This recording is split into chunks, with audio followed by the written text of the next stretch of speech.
Okay, so we've got an example here. I think of good sort of compositional values. So we're going to go through these core values.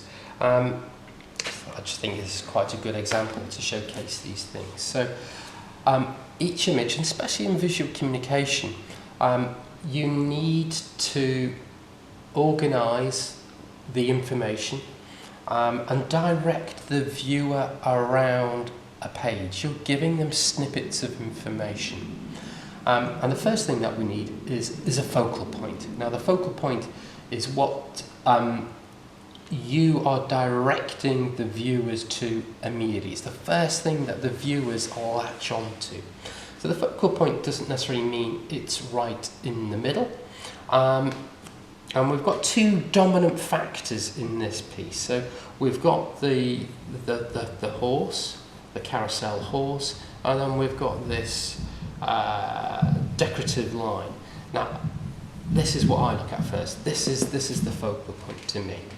So my eye latches onto this focal point. It's not directly in the middle, but it's the most dominant factor.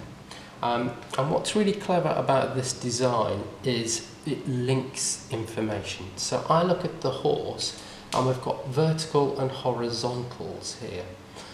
So I'm looking at the horse, and then my eye is directed up to here, and then it comes down, and what's really important is it connects with the second most dominant factor, which is this decorative line. This is like a motorway or a train track for your eye. So we look at this, then my eye comes up to here, and it comes back, latches onto here, and then it comes around. So it's movement. What you want to try and do is get the viewer to move around your page, and then we're taking information in as we go. So this is my focal point. I said it doesn't have to be right in the middle, but it's the most dominant factor.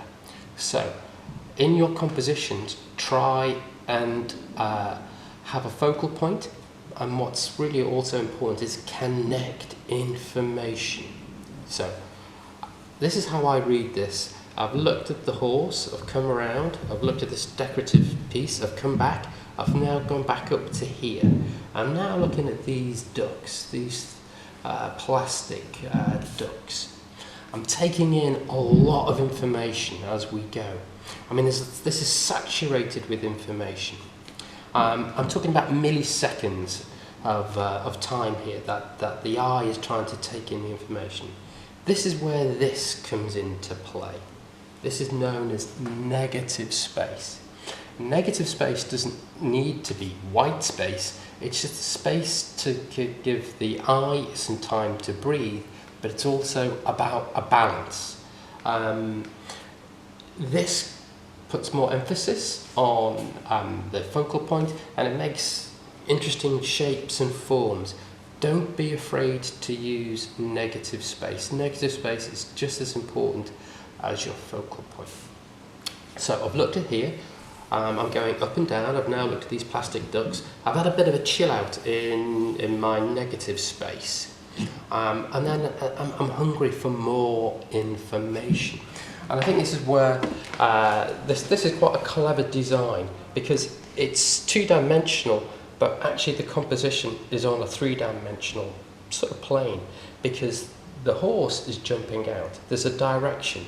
The designers are telling us what to look at. Look at this, look at this, look at this, look at this, and then I'm getting sucked into the image. And if we really look at the image, it's saturated with text, with photographs, with coloured backgrounds, and I'm getting drawn into the image. So this is all about fairground and circuses. We've got Dunkin' Donuts. So that there's a real order to the composition.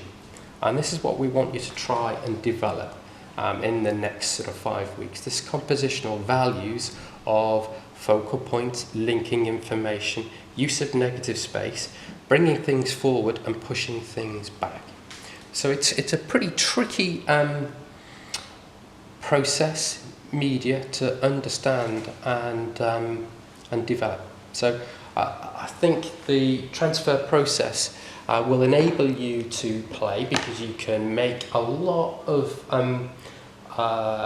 different experiments to play with, but try and utilize these fundamentals: negative space, focal points, linking information.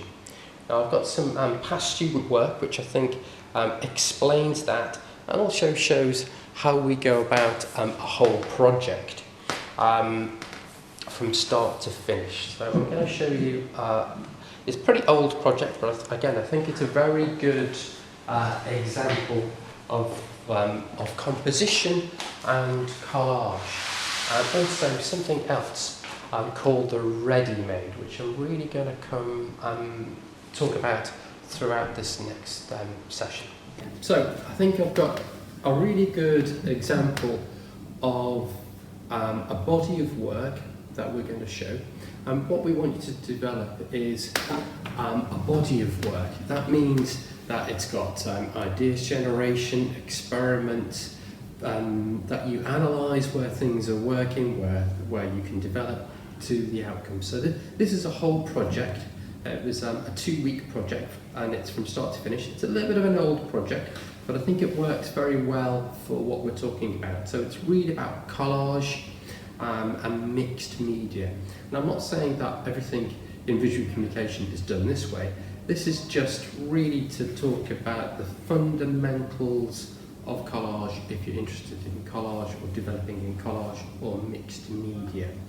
And we're coming through those principles again of sort of negative space and linking information.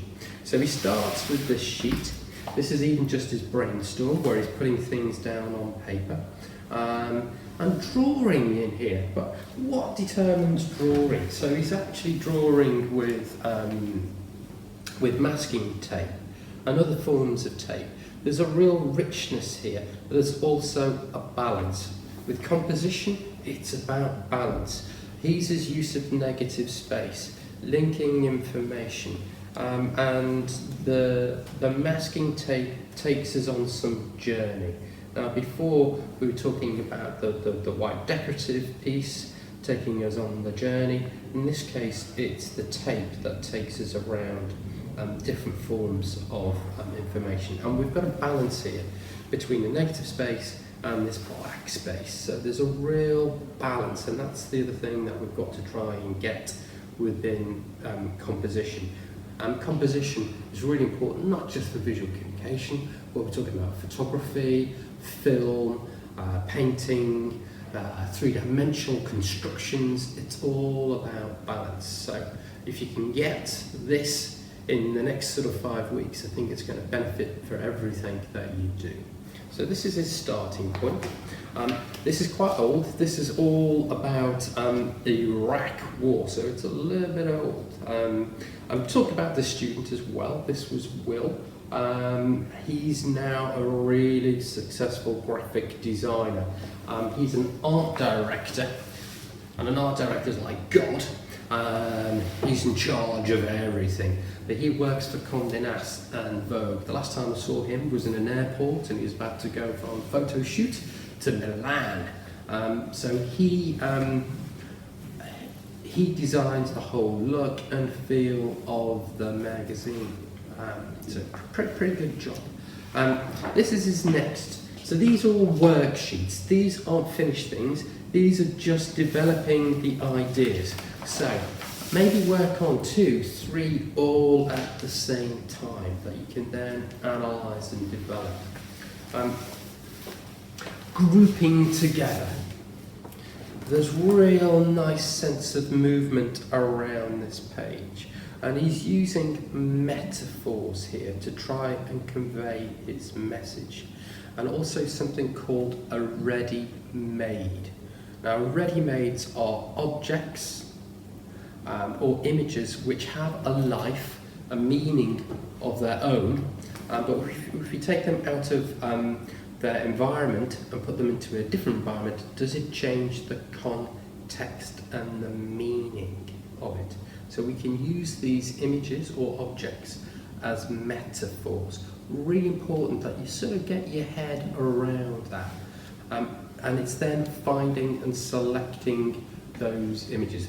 that's what's tricky about collage. You must understand what that image does. What does it mean? If it's from history, if it's a person, who is that person? Because if you don't understand, somebody else might, who understands what that image is, and then you've given this misinformation. So really understand what that image is. So he's making a statement here. It was really about the Iraq War. This is our old Prime Minister, Tony Blair. And there's a rich layering. He's bringing in pieces of time.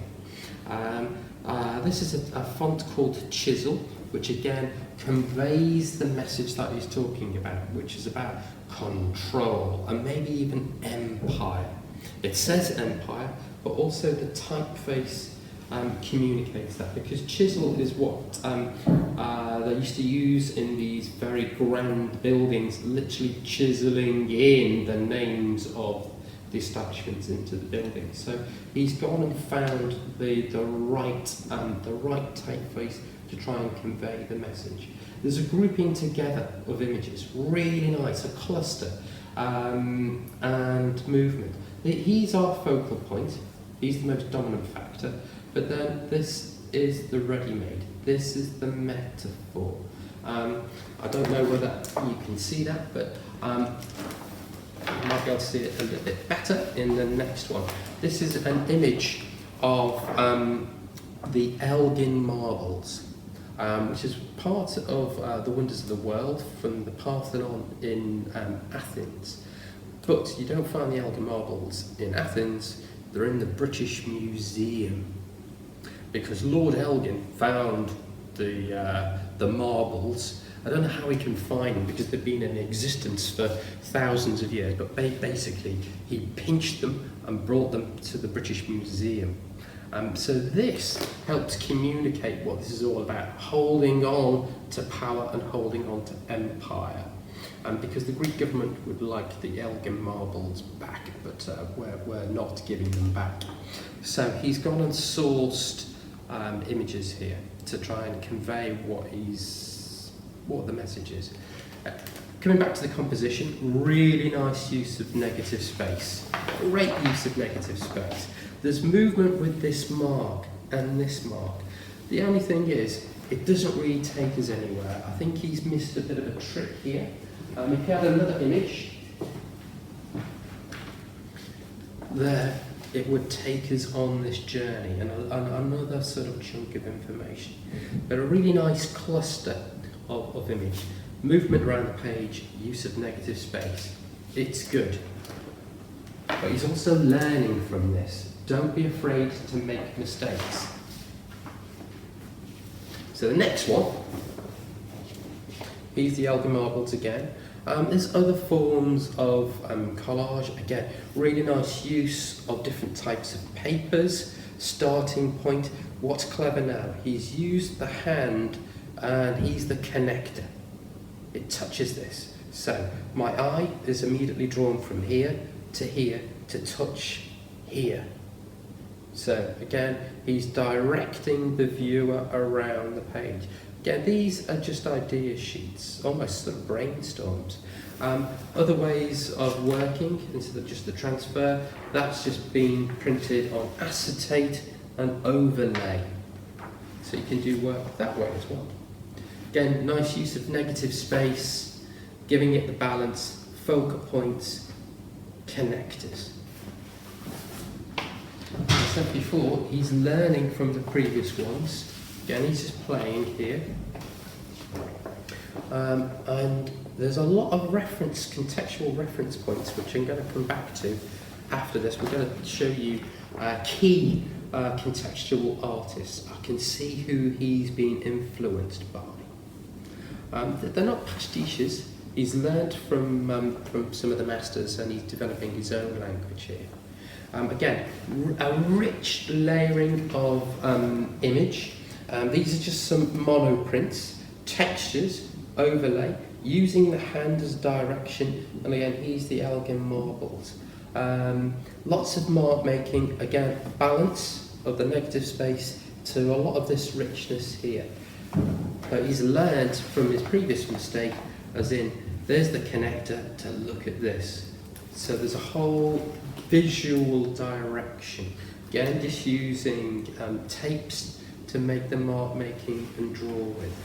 So it's a sort of visual treat for the eye. The next one, it gets a little bit more sophisticated. So bringing in the drawings, and again, there's a starting point from here to here.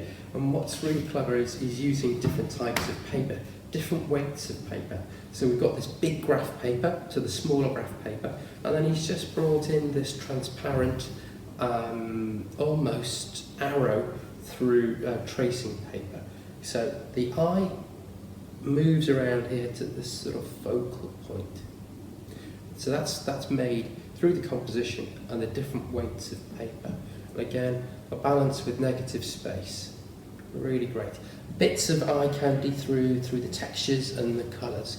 And again, he plays off the same diagonal here as well. That's quite important. So he's working on about 2, 3, 4 of these all at the same time. We're going to talk about you finding worth in everything. So these are just a bit of the cleaning up of monoprint, but he really liked the textures in this, cutting silhouettes out. Cardboard, again there's a balance, but he's really using textures within the work. I'll leave that one out. Next things. This one didn't quite work. So we're talking about focal points, linking information and backgrounds. Unfortunately for this one, the background has become the foreground. The brown mark making has now become the focal point. He could have remedied this. He could have roller or knock it back with some tissue paper or tracing paper. But the brown is now the dominant factor. The other thing that isn't quite working here is that the drawings are the same scale and weight of information. So my eye is being pulled to both sides of the paper. So there isn't any focal point. Plus they're not connected. If you made this one a little bit bigger and then connected the brown paper to this, pushed this back, then we would have been in business. So, but don't be afraid to make mistakes. It's all about learning from the mistakes, and he's doing that as he goes. So these are good. These, again, experimental worksheets that you shouldn't be precious about. Next one, again, lots of sort of mark making, textures, use of backgrounds, overlay. He's sourcing correct images. And again, he's found a specific typeface. So I think you would associate this typeface with the sort of Wild West, because he was saying that Iraq became sort of Wild West for those American soldiers. So this conveys what his message is. So again, it's finding the correct images or typefaces to convey your message. So these are all his worksheets. What he did next is he took those into the darkroom, so photocopied them, and these are photograms. I think you're going to be introduced to photograms during the carousel. So he photocopied parts of the images and then took them in, and then he was using the developer to make more mark making to try and show how bad war is. So the textures from the collage and the different papers, and now the drawing with the developer. He's then taken those images into Photoshop. These were all black and white photograms, but it's all based on the collages. But again, really good sort of compositional value. So there's a lot of information here. I've left that one out, and as you can see, he's just inverted. So he scanned that image and just inverted it into Photoshop and played with it. So we can play and develop the work through different processes and media.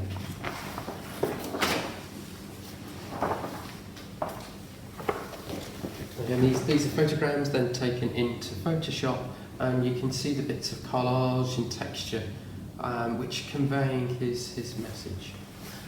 It was a 2-week project, so he's sourced correct images, he's made lots of layouts.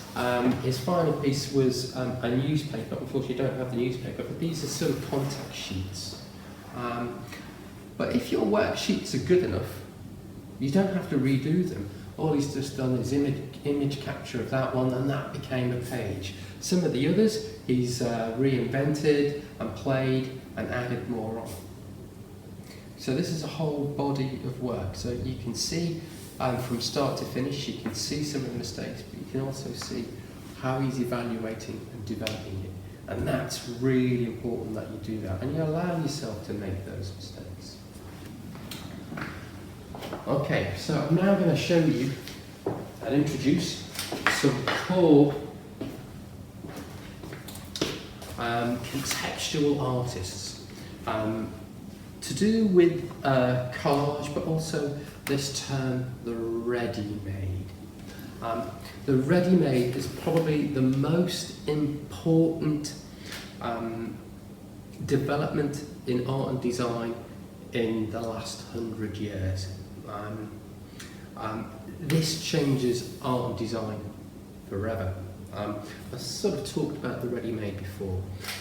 It's a terminology developed in probably about 100 years ago, and for me, the most important artist of the last 100 years. Some of you might say that's Picasso or Matisse, but this is, so I'm going to introduce this. This is Marcel Duchamp, and this is the first ready-made. So, Duchamp, we're going to put this into context of what this means and when. So Duchamp took this gentleman's urinal from the toilet and put it on a plinth in a gallery in New York.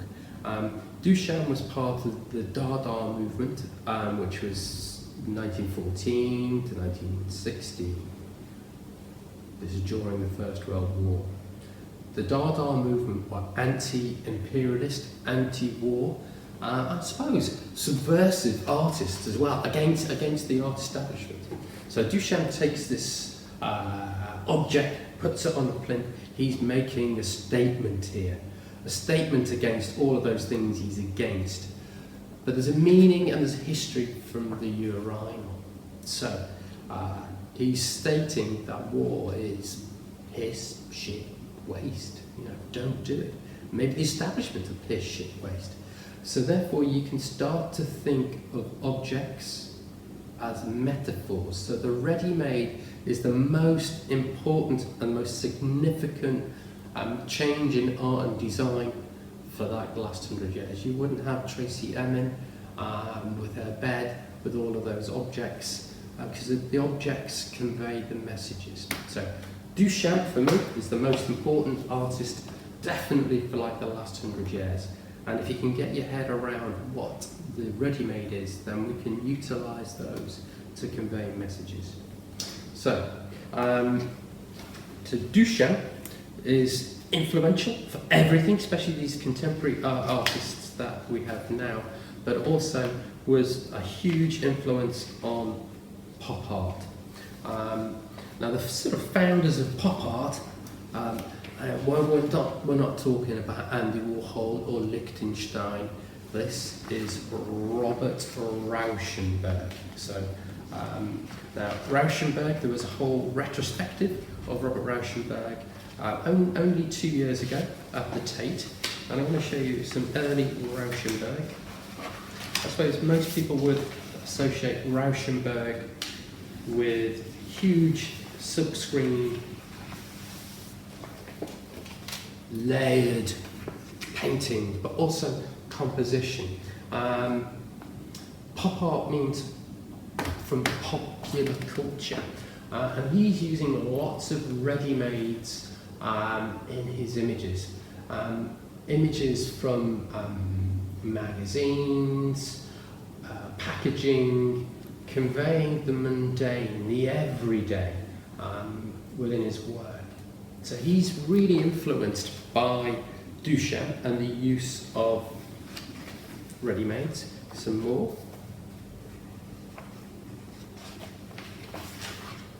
So this is what most people would associate with Rauschenberg.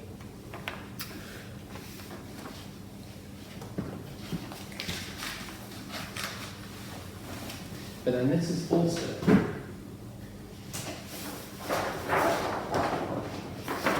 Robert Rauschenberg.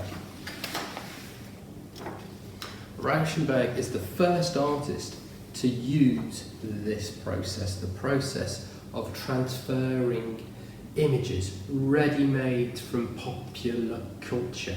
So again, images from comics, packaging, magazines that he's utilising to convey his message. So there's a real connection between this process of solvent transfer and early Rauschenberg.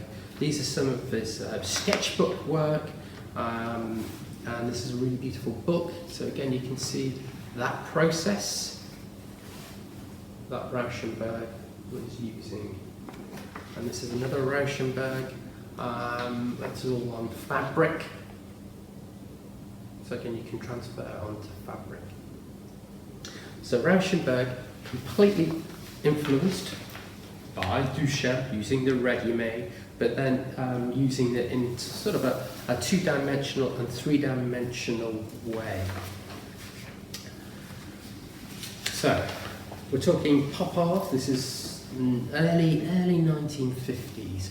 He's about 15 years ahead of Warhol and Lichtenstein. So most people associate pop art with Lichtenstein or Warhol. Let's go back to Rauschenberg. Another key artist, I'm going back in time again, now to sort of 1914, I'd say is the first sort of artist to really start to use collage. A lot of people would have said, again, it was Picasso, but this is Kurt Schwitters. Kurt Schwitters, again, loosely connected with Dada, a German artist who started to use, again, I suppose, ready-mades here of textures, newspapers, packaging from society. But again, here there is a compositional value. These might look very abstract, but it's the placement of the red here, again, takes us around. So we've got the semicircle that takes us up here, another semicircle, but also the placement of these red squares directs the viewer. So almost a sort of circular movement in this page. So it's breaking up the information. So this is Kurt Schwitters, really influential, and again, and then he died in the 1950s, but again he had a retrospective in the Tate only about 5 years ago.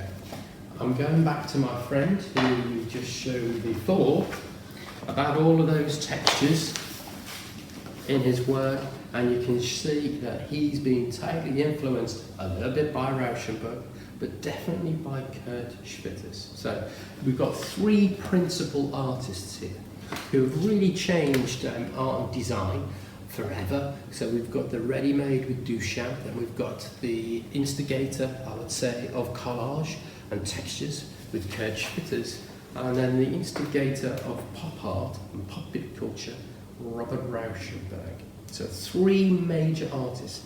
Now, if you look on my UCA, I've made a handout about these artists, so you can look at those a little bit more in depth. But I thought I'd bring it sort of a little bit up to date. Some other artists maybe before we move on to current.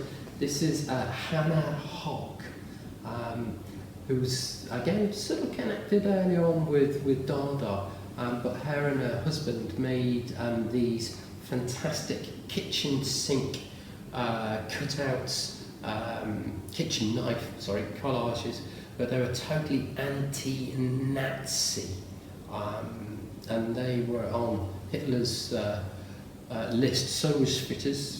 Schwitter's moved to England in the late 1930s, 40s to flee. So very powerful images. So this is Hannah Hock, and again on the reference sheet you can have a look at Hannah Hock. But then this is contemporary collage and illustration. This is a guy called James Gallagher, again using really beautiful textured papers. These are going to be album covers, but you can see the influence. You can see the influence of Schwitter's in his work. I think what's great about collage is that you can also then invent weird and wonderful landscapes. You can be quite surreal.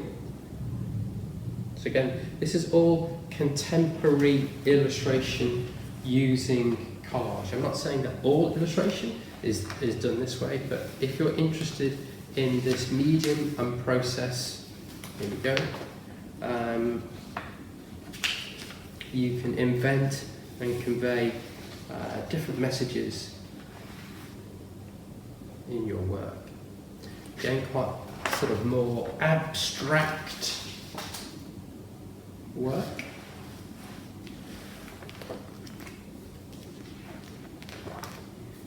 Using text, image,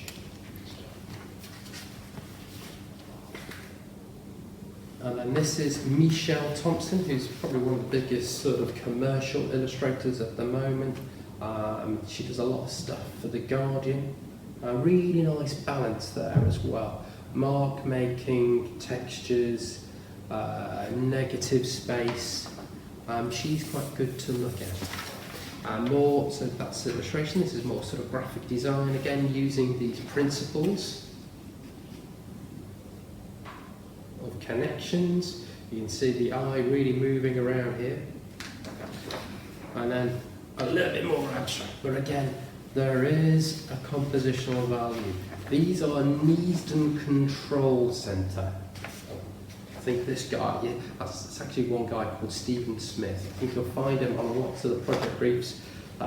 Really have a look at him. They're really saturated with image, but again, there is a construction and value in these. Again, the use of negative space, the lines all joining up. So there's a lot of artists and designers that you can really get your teeth into and look at. I said there's the worksheets, or contextual sheets on my UCA that you can look at. So, going back to the process of transfer, so it's transfer of photocopy, and we can build up this rich layering system. It can be 2D, it can be 3D if you like, but don't forget about the core principal values of composition, negative space, linking information.